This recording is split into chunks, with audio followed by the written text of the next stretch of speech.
Este proyecto de los investigadores del barco será dividido en 3 fases, a partir de la rutina: pensar, indagar, explorar. En esta primera etapa utilizaremos un hábito de mente, aplicar conocimientos anteriores. ¿Y cuál es la finalidad?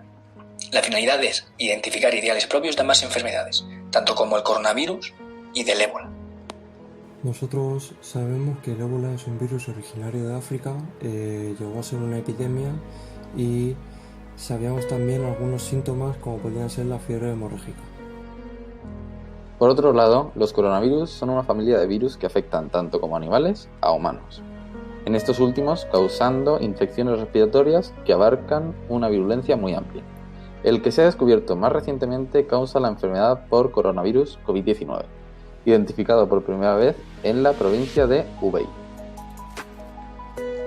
Una de sus características más importantes es su contagio, ya que se establece por contacto directo e incluso indirecto, ya que su transmisión se establece a partir de la interacción del fluido, ya puede ser de la nariz, de la boca, de aquella persona que se encuentre infectada.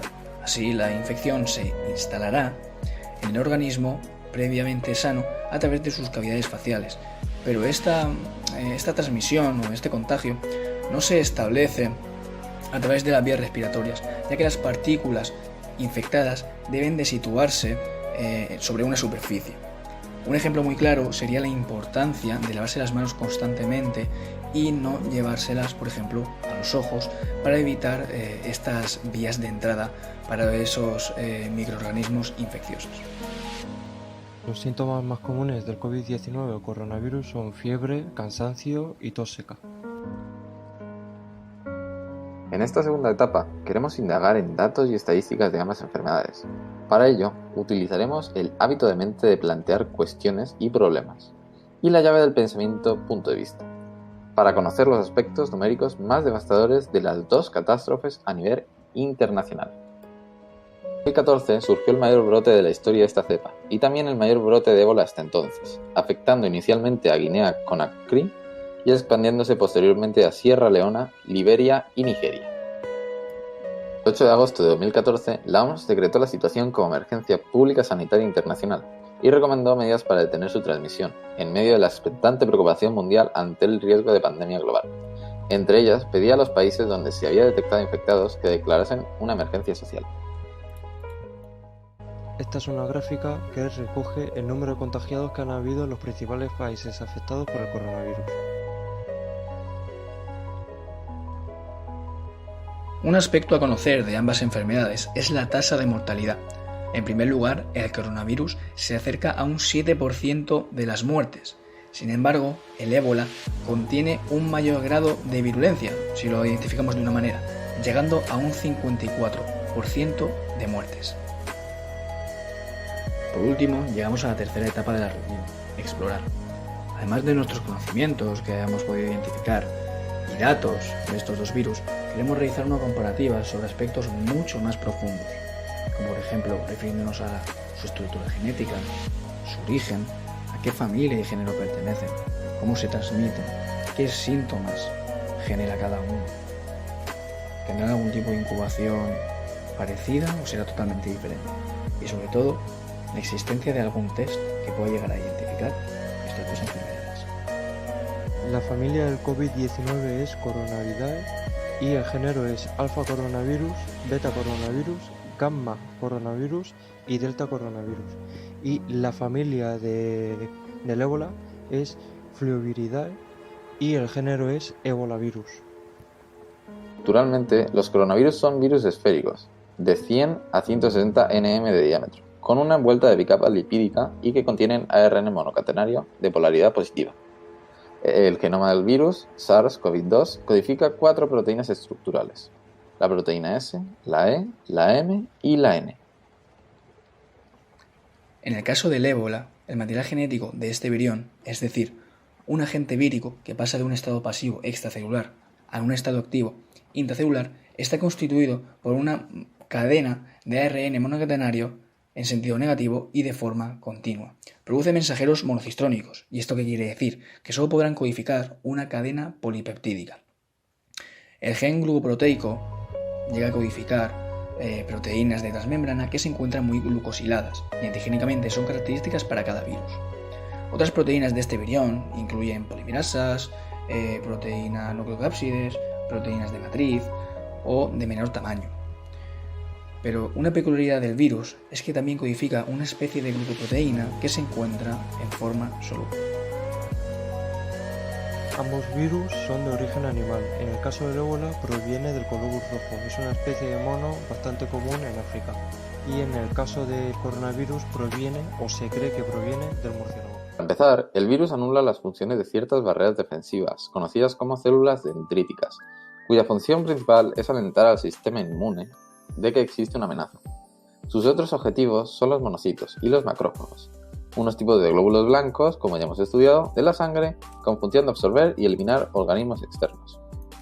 Estas son las primeras células que el ébola infecta, mientras se prepara para el proceso de construir más virus. Además, libera grandes cantidades de algo llamado glicoproteína secretada, o SGP. La SGP es como un señuelo, que hace que el virus engañe al sistema inmunológico, así pudiéndose reproducir de manera más eficaz. El contenido proteico del coronavirus es muy importante y específico. Por un lado, la proteína N se ubica en el interior junto con la cadena de ARN monocatenario y en la capa envuelta vírica.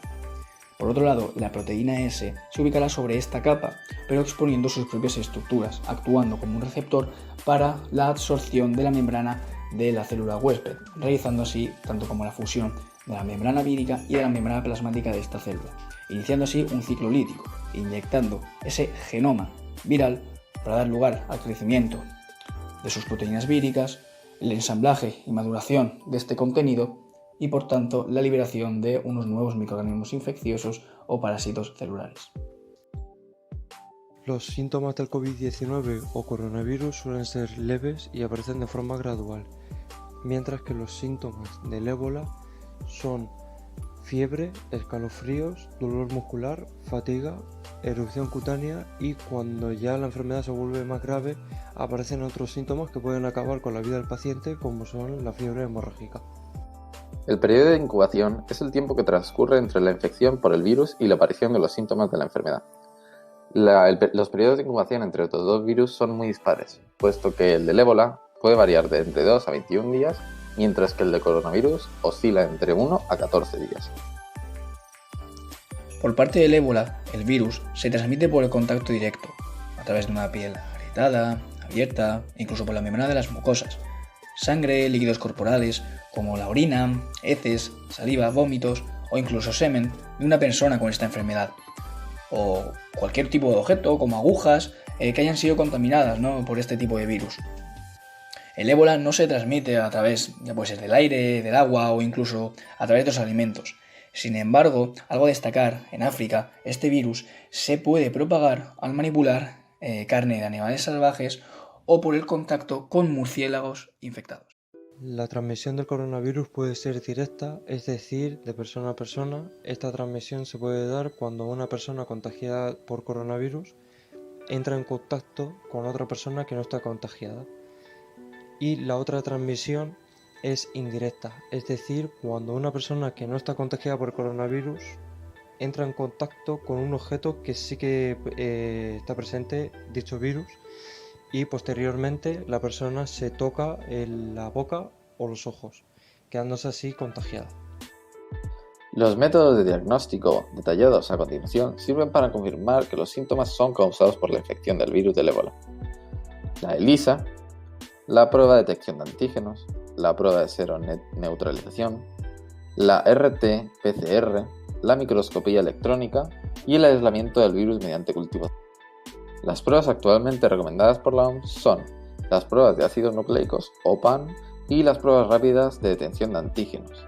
Estas pruebas se recomiendan para las actividades de vigilancia, pero los reactivos deben de confirmarse mediante PAN. Las muestras preferidas para el diagnóstico son la sangre entera tratada con EPTA y las secreciones bucales. Estas muestras recogidas de los pacientes suponen un peligro biológico y las pruebas tienen que realizarse en condiciones de máxima contención biológica. Además, el transporte también tiene que ser vigilado.